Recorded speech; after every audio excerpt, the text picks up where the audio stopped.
Alright, put on our team's vision. I sent you it on League.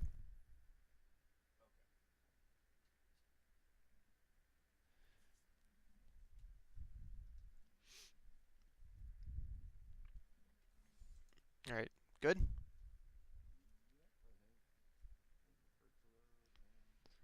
Alright, cool. Okay, so win conditions for teams. I like going over this every time, and this is one thing that I'll do even now, because even if you've seen some of my videos, every team comp is different, and if you build an idea then of what your teams needs to do to win, it gives you a bigger picture the more you hear about. For this team comp, we have Nasus, who is a pretty shit team fighter, but is a great split pusher and can take down things pretty fast. Vayne is good with skirmishes, Jarvan is good with skirmishes and normal team fights, and Caston is good with catching people out and chasing down kills. Alright, you knew all of that, but what does that mean our team wants to do? Well, our team wants to do, we're rotating between two lanes and Nasus in the third lane. Whenever we're rotating between the two lanes, that's going to give us the chance to bring Cassinan into the picture where we get those picks, chase people down whenever they're apart. So what you want to be doing is getting a wave going and then looking somewhere else, right? I'm a little bit slow out of base this game. This is one of my pet peeves normally, so I'm doing one of my own wrongs. But you're down here fast and you're in the right spot. For this lane, I picked Nami because she can heal a lot of Sona's harass, but you eat a lot of extra harass. I don't know how much of that is because you know that I'll just heal you, but you take a beating in lane, and you might not realize it, but you did. And I did tell you during the game that you do not want to be cutting down like this, and especially because we just saw Sona blue flash. We know we're going to have enough sustain, because I have heal started, and you're not going to die in the 1v1 down here. Your damage is equivalent to Varus's, and mine is more or less the same as Sona's level 1. So instead, look what you leave the buff on. You leave it on 800 health. Whenever you do this, your jungler is probably going to take an extra like 4 autos from it, which if you look at how much health he has, and this thing does 82 damage, that's a lot of damage. That's going to be the difference between him being able to gank top after his full clear and not. That is a really big difference whenever you don't do something small like this. Now, if you need to get to lane because you're afraid that they're going to kill you, like they have Leona Draven and their jungler is Irving, right? The extremes. Their jungler doesn't need a leash, so yeah, of course they're going to cheese you here, and yes, you would do this. But you're doing this now when you don't need to be doing it, which means you're doing this probably a lot. And this is a problem. This sets your team far behind, though it doesn't directly impact you, so you don't notice it. Whenever you put your team behind in these little disadvantages, that can lose you games. Because if you look later, Nasus had lost his first tower and was doing pretty poorly early game. I wasn't watching the level 1. You also get here a little bit slower, so we're probably going to miss the level 2 if they were playing it aggressively.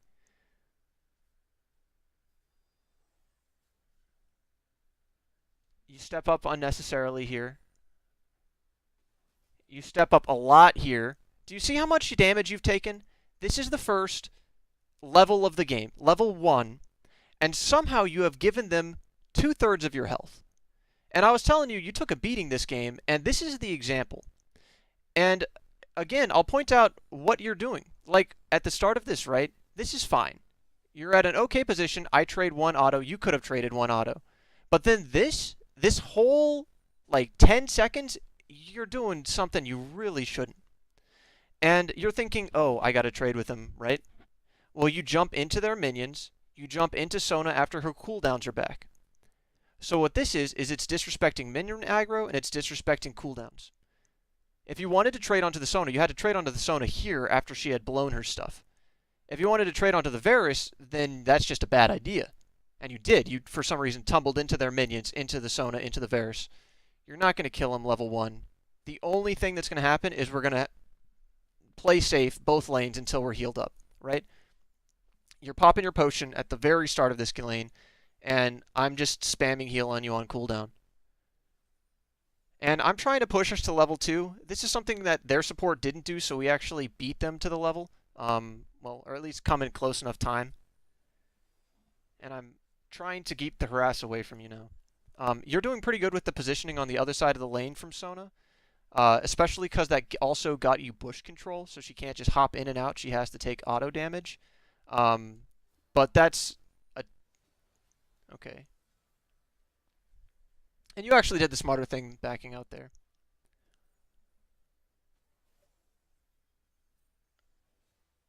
And that was fine.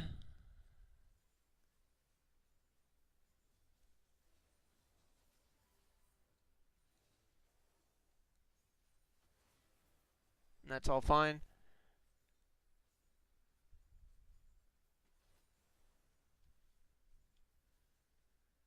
So a lot of this lane, I could be talking even more about small mechanic things, but I'm just pointing out the obvious things. So, and these little trades, I'm saying it's fine, but I'm not saying that like I'm not saying you did a good job or a bad job. I'm just saying that like it's not worth it to talk about that right now, because I think that mechanics, like whenever I say it's okay, those things are really hard to improve on. Whenever I try and talk about coaching stuff, I like to reach like untapped potential, which is like obvious things that you should be thinking about and are easy to improve on. Like this is obvious. You don't want to force that trade when Sona has cooldowns. There's an obvious reason to not do that. You're in the minion wave. That's an obvious thing. That's why I'm pointing this out. When I'm saying that's okay and stuff, it's because it might not have worked out, but it's like a super matchup specific thing or whatever else. I'm just skipping over some things. I told you had a lot of positioning errors. So just as a big picture thing, you should be looking into that. Also, right here, you're backing off for the start of this, and you really shouldn't. You're probably not watching the minimap. That's what that tells me. Because if you watch how quickly I'm stepping up here, I hardly have mana for anything, but I see that Jarvan's coming down and I'm stepping up, right? I wait until he gets over the blast cone, I guess. But that was the difference in the auto, probably. Oh, well, that was actually two. You hit Sona once. But yeah, that was an auto right there. And if you had gotten closer sooner, you would have gotten that extra auto. Or if you didn't auto the Sona, which... And this is an okay thing, you chasing down that kill. That's okay. Um, I probably even would have done the same thing there myself. So that's... That I mean okay as in, like, same as me. And I told you like you might have to recall here to explain why the Galio was still down here, probably, and he had a lot of health. So a dive here was seriously something they could consider. We had no summoner spells. They had the Varus was low, but he could just Q you, and the Sona had like full health. So this was a really risky like time to stay. But I said, hey, you have red buff, you can stay. And I tell you to stay like under tower, and that's in part, like, I can heal you, and as long as you're waiting back here and not going up to the minions, you'll probably recover to, like, half health before they set up a proper dive. So then they just wouldn't want to dive you. And then we end up catching a lot more minions, which is good. And the reason I was telling you hard push here is because since they weren't on this wave and Varus was low, Sona was out of mana, we knew that they had recalled. Ideally, we would have been able to push this a little bit more to try and get it into the... Like, you forgot about a minion? But it gets stopped at a pretty bad spot. I don't think there was anything we could have done about this, but it was a necessary time for us to recall. So your first items, I don't know how you felt about the BF. I like it, and it did give us kill pressure. But if you're not used to it, maybe that caused you to play a little different or something. I don't know.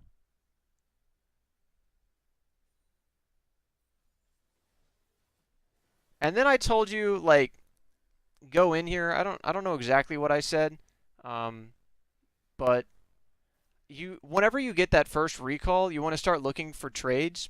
And our lane is better at all ins than theirs are before 6 like this. It's a very specific window because their 6 is probably better than ours with the amount of CC they have. Um, so that's why I was looking for some kind of early trade. And we blew Sona's flash, which is really good. And that's an example of you just, taking unnecessary damage again. Your positioning this game was very troubling.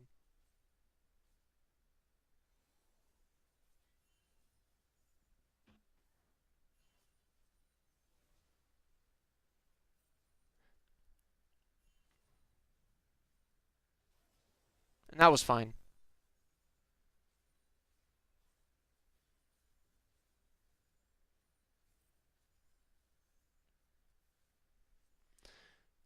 So here's when we have a really weird fight. Let's see what happens. Because Gallia comes too.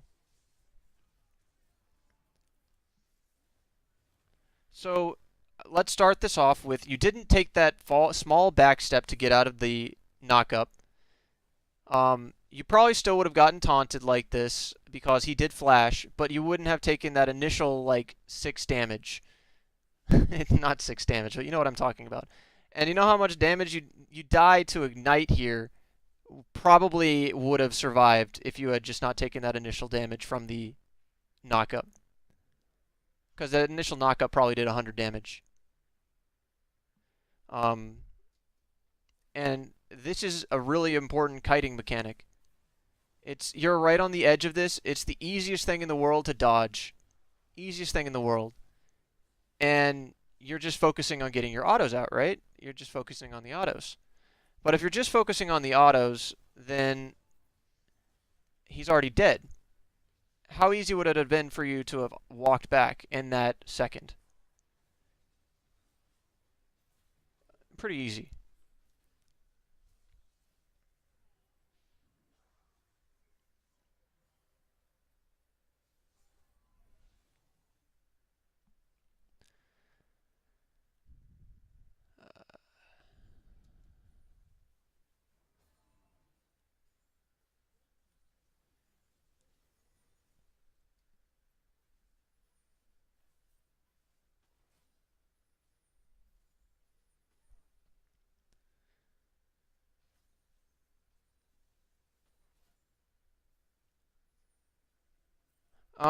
I did think this game that this was a really weird time to be putting a pink ward down.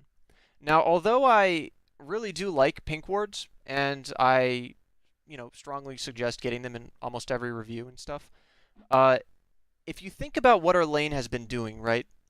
If you think about what our lane has been doing, is we constantly have been getting pushed in. We've been getting pushed in. So the only way that this pink ward has any value is if we're able to keep it pushed out so we can respond to it and save it. Your laning is not... This game, it wasn't ever at the point where you would want a pink ward here. If you want to put a pink ward down, your pink ward should be to stop the Galio roams, which we already have one over here.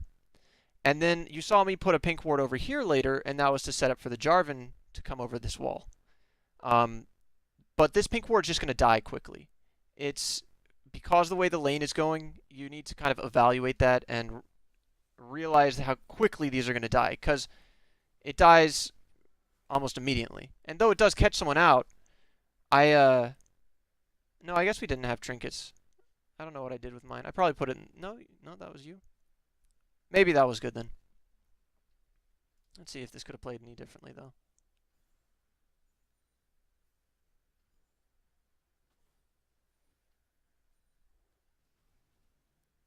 Nah, that was fine. That was good. That was good.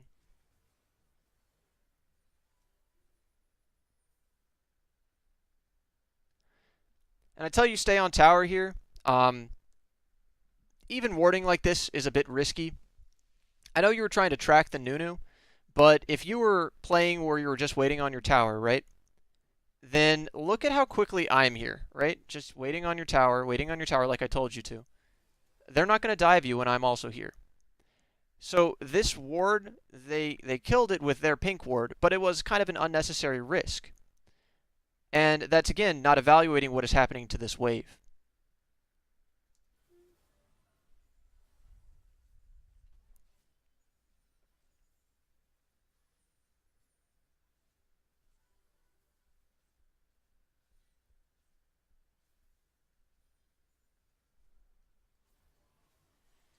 And then I tell you to start looking for this fight. I know that I told you and I said my bad.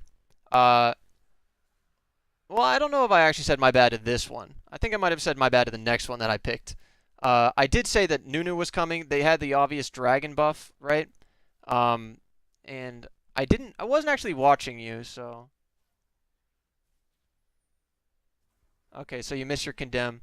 You still would have died here. You might have gotten the kill if you played it a little better. But I think the odds of you getting that kill were pretty small. I think that if it was me, I would have also stayed for that because I'm a dumbass, but I think the smart move would have been to have condemned the Varus away and walked away.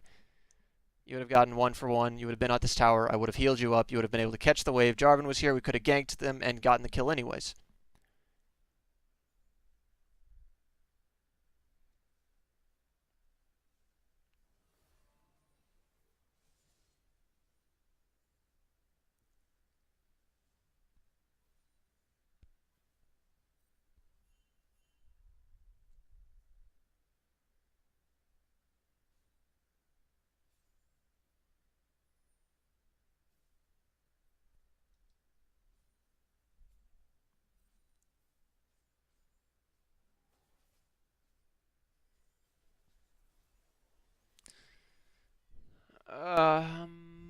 Let's see.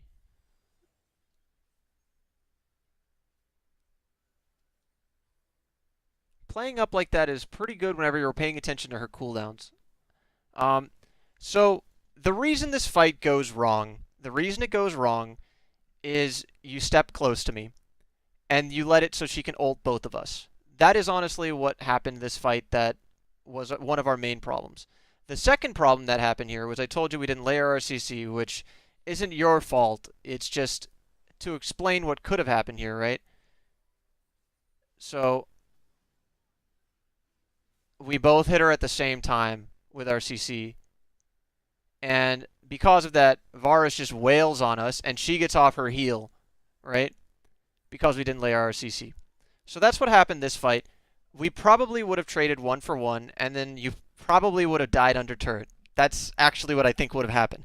But I do think that this was an okay fight still. It's just we executed it poorly. And I do mean we, because like the bubble and stuff, that was also me. And I prioritized the Sona over the Varus for some reason. So, okay. Then your turret dies, and top turret's dead. And our mid turret, I think, is falling soon. So what should we be trying to do? And our team comp is reliant on split push. But unfortunately, we are being out split pushed in every lane. Vayne wants to look for these skirmishes, but we've been losing these fights, you know. Nasus wants to look for split push, but he's apparently losing top lane.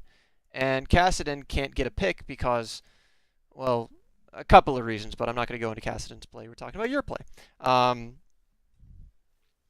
So what I keep wanting to do is rotate you between mid and bot, right? That's what I keep trying to do in comms. I'm telling you go bottom and go mid.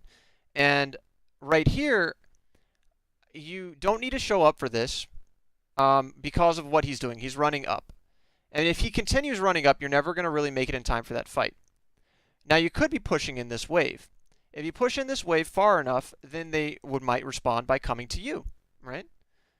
But instead, the three of us are kind of just sitting around here doing nothing, waiting for an ARAM. You then end up going back bottom because maybe you think you forced them away, but in essence, you just kind of wasted time that you could have been pushing. And you want to take this. Yep. And in the ideal scenario here, you want to find out where Sona is and look to try and get a pick on Varus and take the turret. That's how you kind of play Vayne. You look for these skirmishes where you take the fight and you win the fight. But he's going aggro on you, so this is very smart. You think the Sona is here, but then you see this. Sona's not there, and you're walking really far back. So you're giving him so much respect, and you see how many minions you had here? Look where their team is. This is exactly the fight you wanted. Exactly the fight you wanted. Because now look with the knowledge that you have, looking at everyone to see where they were. See the minion advantage here? If he wants to fight you in those minions, he will lose. Sona's up here. Aatrox is up here, and you're even with him. 2 kills to 2 kills, 2 assists to 2 assists, 101 to 126, but that's not a huge deal. And that's the fight you wanted. And then I tell you, okay, I don't know if I told you come mid. I did tell you come mid. Because I wanted to, after we got that kill, to be looking for this turret. But since Varus followed you, I wanted you to go back bottom. And that's because the only way this team comp wins is if we have you splitting. And if you're messaging me in League, I can't see it.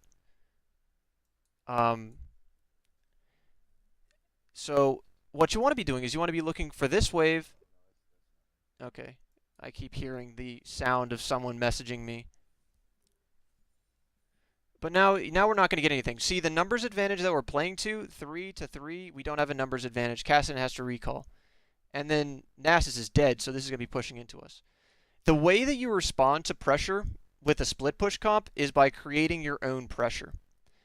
And our team isn't doing that. Right now, we're getting pushed in here. This is an even wave, and we're getting pushed in here. So we're just giving them exactly what they want. And I tell you to go bottom eventually, and someone pings you like, what are you doing? But I tell you, like, that's fine. Stay down there. And that's because we're not going to be able to save this turret. Do you know why we're not going to be able to save this turret? It's over here. They have the Varus ult and they have the Sona ult. If they wanted to, they could dive us, and the turret's going to die soon anyways. They have a super tanky Nunu, a pretty strong Varus, a pretty strong Sona, and a lot of burst between them. The only way we want to be looking for these fights is with a numbers advantage. So what you're doing down here is you're creating pressure to move this wave up and make them either respond to you or you take an objective in response, right? You say trade turrets. That's fine. If you trade turrets, they didn't get an advantage.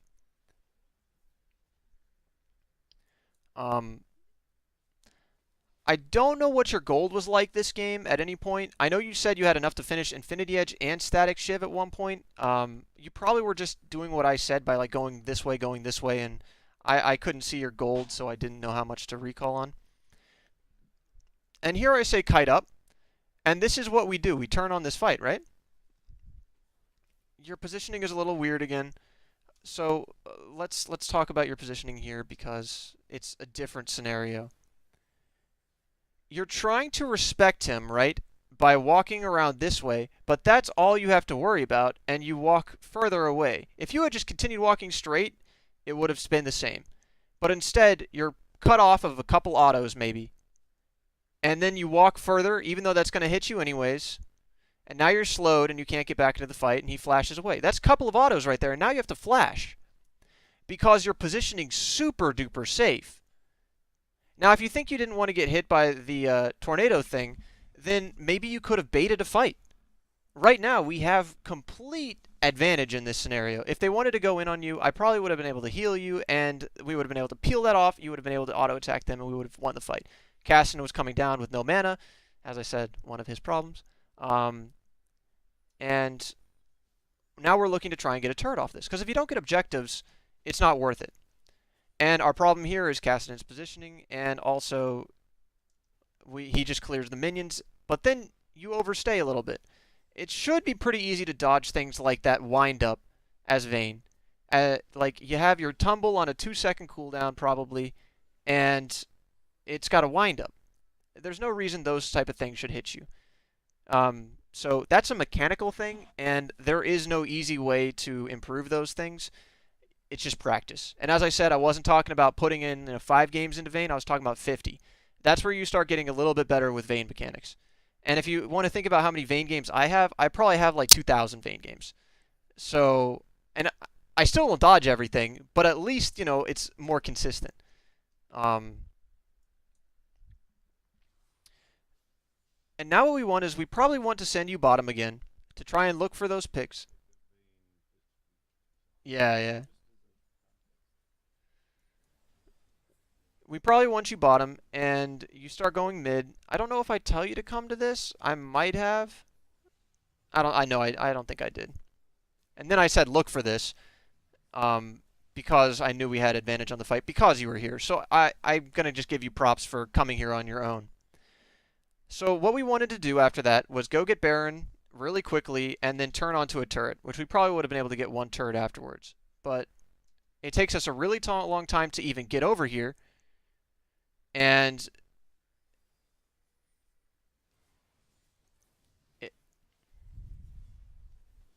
because you see, they had to respond to this, right?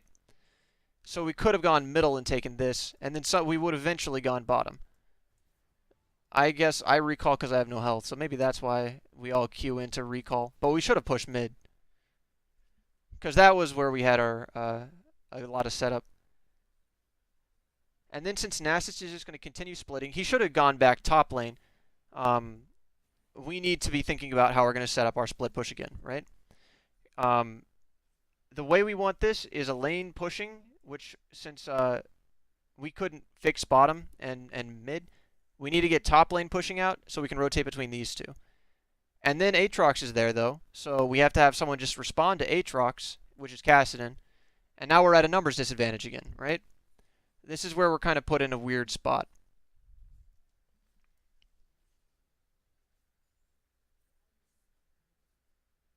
Kassadin does get the kill, though. And Nasus gets the turret. I start telling you we just want to play up here because we don't want to let them respond to the Nasus. If we can keep them mid lane, then we're winning the game just by letting Nasus take turrets.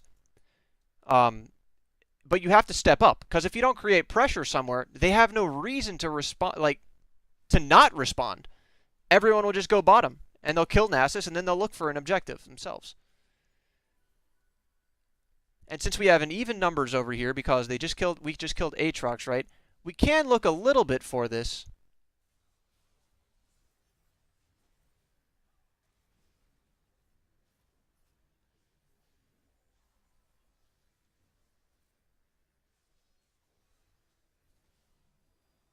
Oh my. You don't have, yeah, that end of that fight. You were fine up until the end of this fight, and then I don't know what you were doing.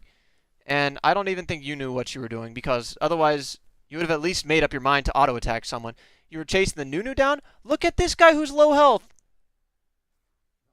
Look at this guy who's low health! They have no more crowd control because they blew their ultimates. Nunu's running away, and if he turns around to auto-attack you, then you just fucking kill him. But you take a ton of damage. Like, all of that health damage was from you trying to, like, turret dive these guys and then changing your mind. And then because of that, you now have no ult, you're at half life, and we lost a lot of our pressure on this objective. And then we have to just basically leave. I actually don't know why Cass... Okay, yeah, he was low. Never mind.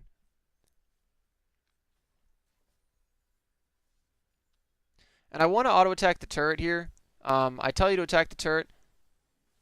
And then we get a really bad fight because I did not expect an immediate dive. I expected them to engage on us. I think that you did fine there. I didn't expect to actually fight that.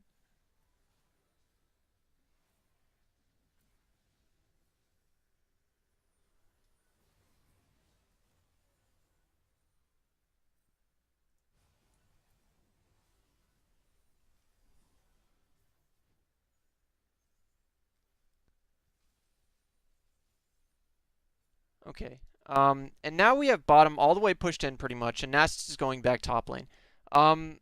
So I don't play a whole lot of top lane, I'll admit that. But I do know about creating pressure, because that's the same for every role. If Nasus goes top lane, then this lane, it no longer matters, right? We have taken it all the way to their inhib, but we never take an inhib this game. If Nasus is given the same amount of time on this turret to take this turret, theoretically, he could also have taken this turret. Right? So it'd be smarter for him to be playing to this lane and let us group for the outers. And that would be the case for you as well. If you were split pushing, you would be wanting to go bottom. I don't really know what happens here. I think I tell us to dive. I definitely do. Yeah, and she barely gets off her ult, but I think we would have died anyways. No need to flash there.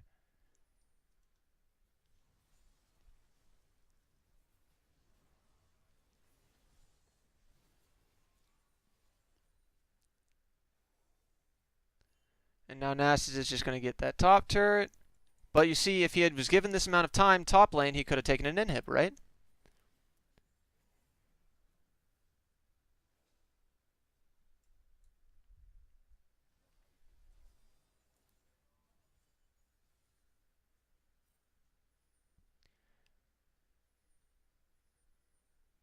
And we got a lot of pings on Dragon. I really hate Dragon.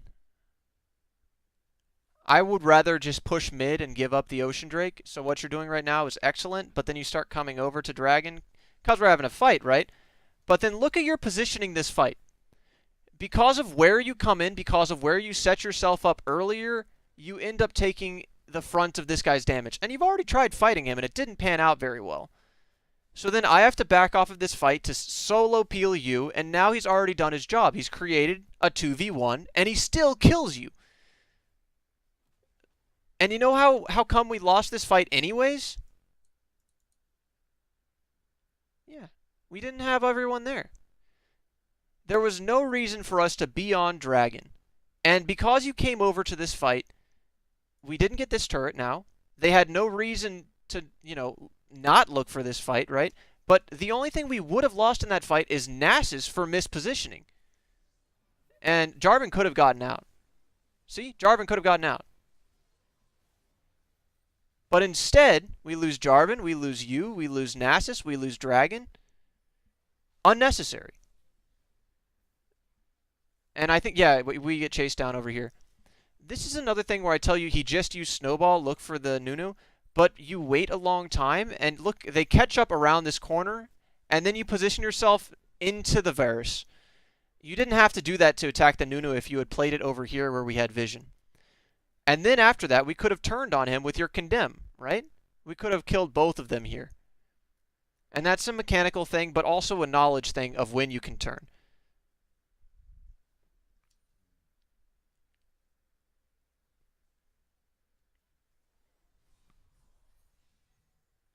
And then I asked the Kassadin to push mid with me because fuck dragons. And we take this and we recall safely, right? This is what we should have done to begin with.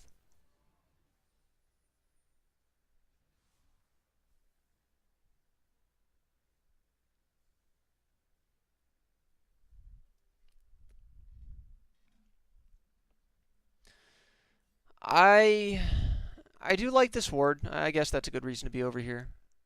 And you do want to be kind of mid right now.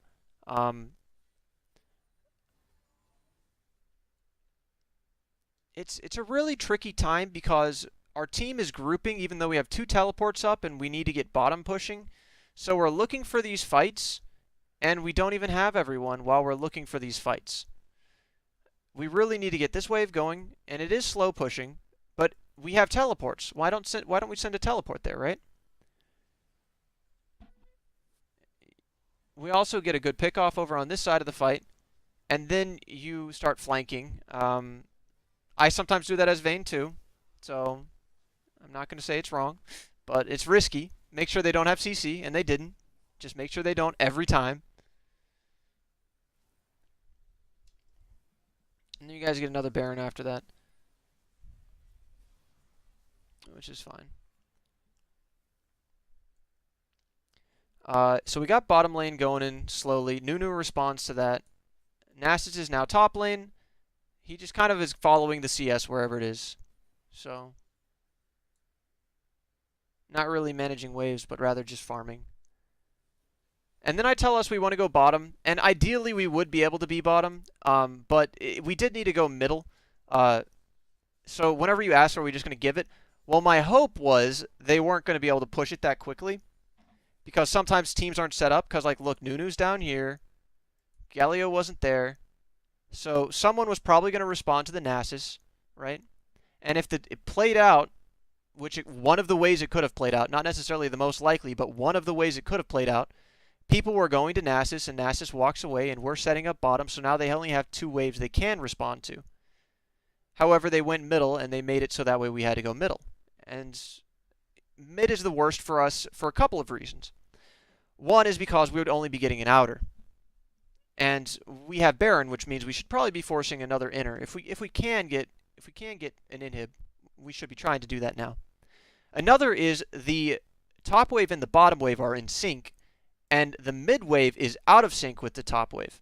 So you could theoretically clear both top and mid, while you can't clear bottom and top. It gives them longer rotations too, and we have teleports. Every reason to be looking to try and get the furthest lane away pushing in. And then we start going bottom again. I don't know if I call for this or if this just ends up happening because Cassidy goes down there. Yeah, I do call for it here. I say let's go down. And then someone was like, hey, just take mid turret. Well, they were just going to wave clear that. And look where everyone is. The Varus was there. The Sona was there. The Galio was there. And we didn't know where the Aatrox was, right? Aatrox was there. So they all were sitting on this turret, right? And that's not going to get you an objective. That's why we rotate away and we're looking to get to this one. And then we have a really dumb fight here, which means we get nothing. So for some reason, the start of this fight is Nass is teleporting in because he's just trying to escape dying. That's the start of this fight, right? That's the start of this fight. And then for some reason, guess who overstepped and got ulted by everything? So we start this fight off basically without 3 people because all this early damage that people took. When really, NASA should have backed off earlier, waited until we had created pressure, and then started trying to take this turret. And we would have been able to maybe set up a dive if 2 people came up here. But instead, we end up eating all of this damage. And you want to see how we eat this damage, because that's important too. Cassidy does not need to auto-attack the turret, but he goes up to auto-attack the turret. He's already at half life because he auto-attacked that turret. You also overstep here. For some reason, you think immediately you need to auto-attack the turret. That's not the case. Whenever you have minions like this, you need those minions to be doing a lot more than they are. Because look, there's nothing left here but 1 caster. So you're not going to be able to get more than 1 auto on that turret. And your auto it might be chip damage, but that's not worth it. So you overstep to get this, and you know what happens when you overstep to get that? Well, this fight happens. You weren't the only one that did it, of course, because Cassidy did it too. But this whole fight happens because we step up too early, and we take all of this damage before a fight even starts. Because look at all their health. We didn't fight them. We didn't fight any of them. Just watch their whole health this whole time.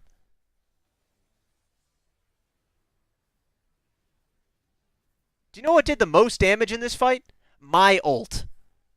That's how much we were trying to fight here. We weren't trying to fight here. All of this is because we overstepped and got poked. And then I'm telling you, look for something middle. Well, the reason I start telling you to look for something middle is because we just got dicked down here. I don't think we're going to be able to siege with the way that our team is playing. So I'm saying we need to go back for that classic split push, right? And if they're chasing us down like they are here, their options are, okay, they get our kills on us, but they also are going to have to respect you. And you say, okay, he's just too beefy. Well, let's see what happens.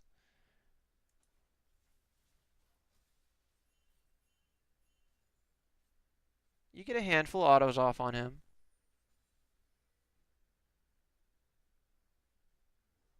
But if you start your fight with your tumble, you're not using it as an auto reset.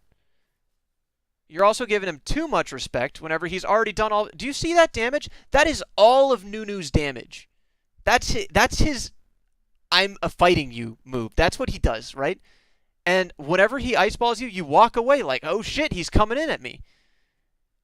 This whole time you could be either attacking Nunu or the tower, but you're not doing either. You're just scared that he's going to go in on you, even though he's already done his damage. And because of that, they're just able to start taking objectives. You're not able to take anything. When you should have been able to kill the Nunu and get this tower and the next tower and the inhib. So then I'm like, okay, just come back to base. If you're not going to kill him or get the tower, come back to base. We'll try something here.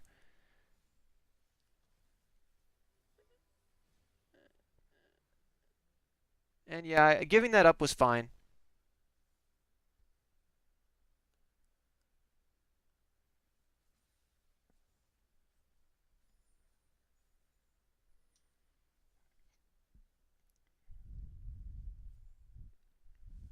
Here's what we do, our lovely suicide, right?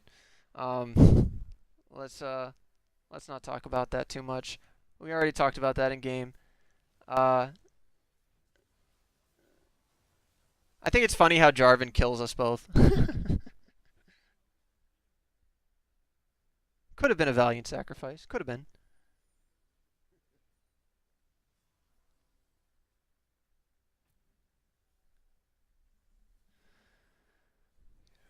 and here's basically where the game ends. So to highlight problem areas, positioning on a very micro level, you take a lot of harass for no reason, and what you should be thinking about whenever you're positioning is the most important skills they have and have they used them yet. So you got to think about Sona's Q in laning phase. That's their most important skill. Varus's, I think it's his hail of arrows, whatever the fuck that thing is, the like circle thing he does. That's his most important thing for laning phase because that's what they max, right? So if those skills are down, you win trades. Okay? So that's what you're looking for. Those two skills. And you also want to be thinking about minion aggro because that does a ridiculous amount of damage. That's basically another ability. And then to a larger extent, you need to be thinking about summoner spells, but those are easier to keep track of. On the micro sense, those spells tell you when you can trade. Those minion waves tell you when you can trade. You were kind of just looking into like take harass for free so many times, and your trades were completely random. I started calling for fights partway through, and I told you it wasn't my intent to call for anything this game. But whenever I recognize a problem early, and it's something that is kind of huge with a game affecting standpoint, I start calling it out. You don't know when to pick fights, so that's a huge thing. And I know I picked some wrong fights, but I told you it's better to try and fail than to not do anything, because you're going to learn from those mistakes. Like over here, what did you learn with the Varus chase, right? You learned either your condemn missed because you mispositioned, okay, or maybe you learned that you could walk out instead, right? Two things that you learned from trying that, and that was, a play that you could do in the future, get both of those kills. So now you've learned. And a draft pick like this, it's just to learn anyways, right? So it's fine. In a team fight, what your kiting needs to be worried about is their other abilities, right? Their ults. And your flank up here, they had both their ults down. I don't know if you were watching for it or if it was pure coincidence, but that was a fine time to flank.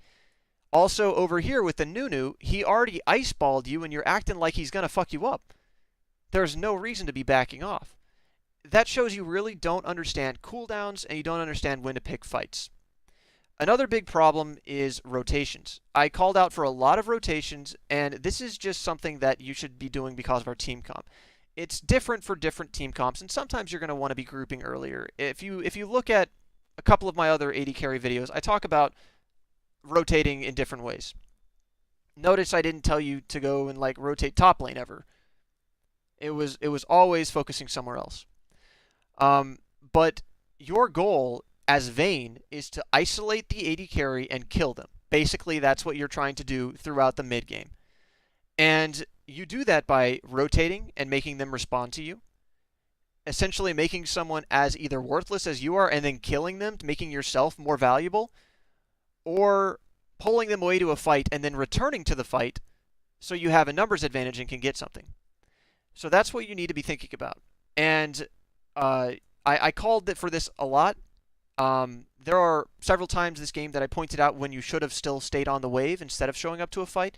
Specifically, whenever you ended up coming to this Aatrox, that was a really big problem. If you had decided to be on this turret, then you had decided to be on this turret. Coming to this fight late like that was a really bad move. Let's see. Your pink ward, that's not a huge problem, but it shows that you're not really predicting what's going to happen with your waves. It also shows that you're not really judging your lane very well.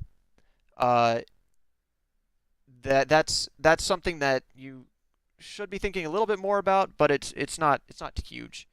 Item builds, you were talking to me in the game about like what you should build and when, right? I told you I prefer the Infinity Edge and then Static Shiv. And we talked about some extra item that, guess what you didn't end up building? You didn't build Executioner's Third this game. Executioner's is pretty huge against their team. Because Nunu has a heal, Aatrox has a heal, and Sona has a heal. And you rushed Blade of the Ruined King, right? Blade of the Ruined King is for tank shredding, and Nunu was getting kind of strong. Okay, sure. But you know what else is for tank shredding? When they have armor like this, Last Whisper. Because you're not going to be doing any damage to those tanks with your build. And your two options is Vayne. You could either go Gwynsu's. I sometimes get Gwynsu's. or Last Whisper. And if you got the Executioner's thing and then you built that into the Last Whisper that does that, that's a perfect, perfect, perfect item for this situation. But you just, I guess, strongly prefer this item, which you shouldn't. Third item, at least that's like your maximum. You need to already have your executioners, and you didn't get it at all this game. That's a big build problem, and that was pretty much your only build problem. Everything else is kind of preference. Um, Infinity Edge and Static Shiv is preference. Blade of the Rune King, I hear a lot of people talking about that. That's fine. I probably also would have thought about getting the Mercurial Scimitar at some point, just because of the amount of like debilitating CC they have, and I might have even gotten Merc Treads because they have the new slow. But as I said, that part is preference. The part that's not preference is getting executioners, and we talked about that, and you still didn't get it. So your builds do need to be improved. Builds, positioning, cooldowns, minion aggro, predicting where your lanes are going to be, responding to jungle pressure. Like the time the Jarvan ganked, you didn't respond quick enough. Then there are a lot of small mechanical things, from your auto attack of the Sona to missing the Condemn to not walking out of the Galio ultimate. And the only thing that's going to get you better there is being aware of these abilities and walking away from them. And that just comes from practice and thinking about them. Practice while thinking about them. Your positioning on the time where we both got ulted is more or less fine. That was kind of just unlucky. But yeah, I think that's all I got for this.